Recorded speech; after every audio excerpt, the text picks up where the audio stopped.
Hi. Thanks for coming by Tori Magoo 44. The month of Valentine's, February 11th. I'm listening to Romanza. I wanted to go over with you, this is sort of a message to all the people. This is the month of love, right? I can't tell which way you can see it, but see, this is a cool thing I have in my house for Valentine's. Among other things, many cool things. Alright, let me turn it off so you can hear me. I forgot. Great singer. Okay, so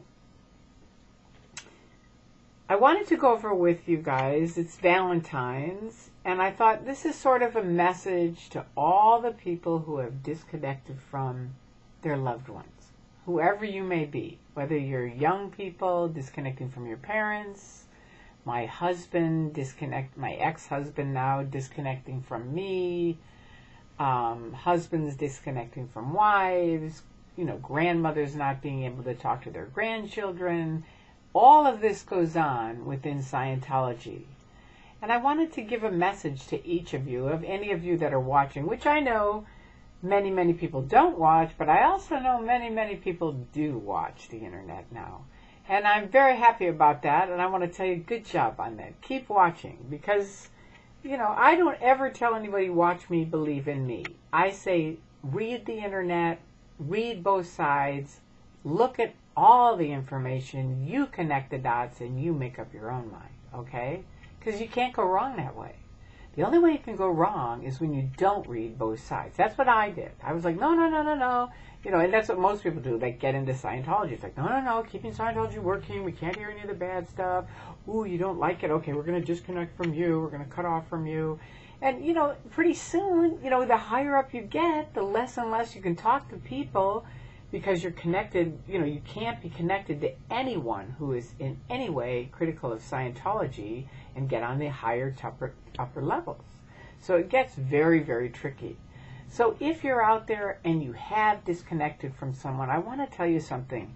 Scientology will not be there for you when you need them in later years. Your family will. Your loved ones will. They care about you. They're your family. I know you think Scientology is your family, but they're not.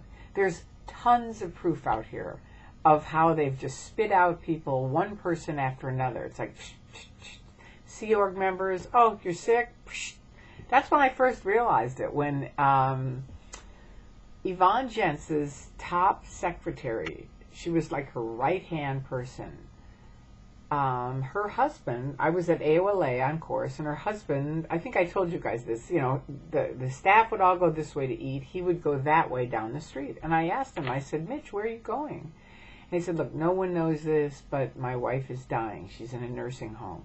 And it was one of the most tragic, sad things to see. Here was a woman who had given her life to Scientology, and she was shut off in some crummy nursing home with 3 other women, people who could care less about her, and a little teeny TV, and she was there crying, saying, I don't know what to do. I don't know how to drop my body.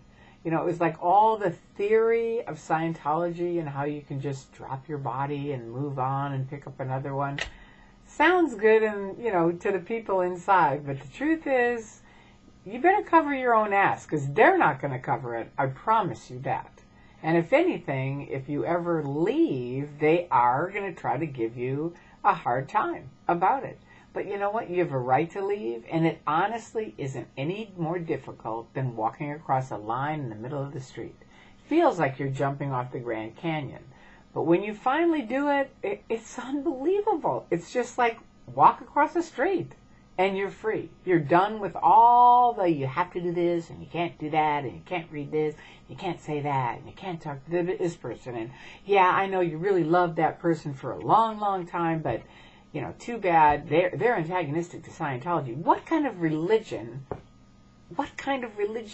anywhere that you really respect does that kind of thing? I'm not saying there aren't religions that don't do that. There are. But I'm just saying, is that really the game you want to play? Most Scientologists I know, not really. They're in the Truman Show. They don't want to lose their friends. They don't want to lose their family. But you know what?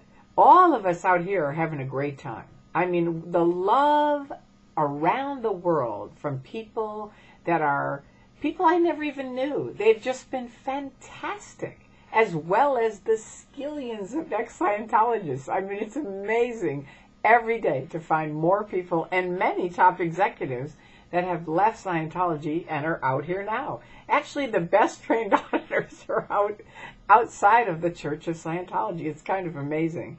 So for every single person who has disconnected from someone you love, remember that love, because you know what? They still love you.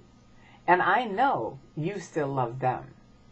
And why not call them this Valentine's Day? You know what? Surprise them. Surprise yourself. Get out of that little box and make a call and go, Mom, I love you. I miss you. I just want to tell you that. You know what I mean? Just do it. Or to your ex, whatever, you know, whoever you haven't seen, your dad or your brother or your aunt or your uncle or your old business partner that you used to be with, but now you can't talk to him because he doesn't really like Scientology. Give him a call. You know what I mean? I honestly, you guys got to stretch out a little bit. Feel the love, okay?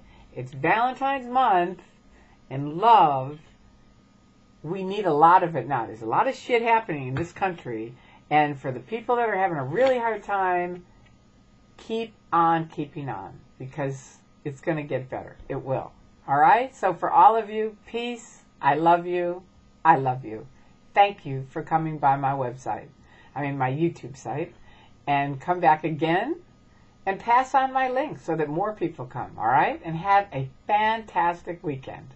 All right. Talk to you soon. Bye-bye.